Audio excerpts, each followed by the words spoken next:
Notion de fonction. Le collège décide d'organiser une sortie. Sachant qu'un bus peut contenir 60 personnes, combien faut-il prévoir de bus? Ça dépend, me direz-vous. Mais ça dépend de quoi? Du nombre de personnes qui vont participer à cette sortie. Le nombre de bus sera donc fonction du nombre de participants. Ça signifie, si le nombre de participants est inférieur ou égal à 60, un bus suffit. Si ce nombre est supérieur à 60, mais inférieur ou égal à 120, il faut prévoir 2 bus. Si ce nombre est supérieur à 120, mais inférieur ou égal à 180, il faudra prévoir 3 bus. Et ainsi de suite, en fonction donc du nombre de participants à cette sortie. Le nombre de bus dépend donc bien du nombre de participants.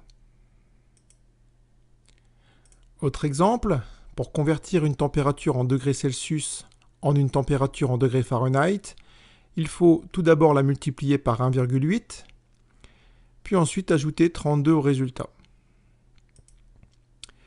Ainsi, 20 degrés Celsius, ça correspond à 68 degrés Fahrenheit.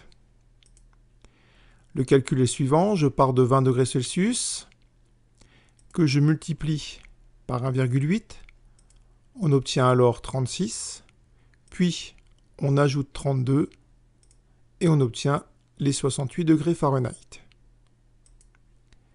On peut donc écrire que la température en degrés Fahrenheit est égale à la température en degrés Celsius multipliée par 1,8 plus 32.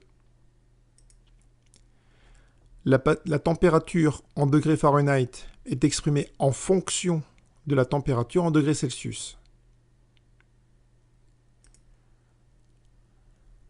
On peut aussi exprimer la température en degrés Celsius en fonction de la température en degrés Fahrenheit.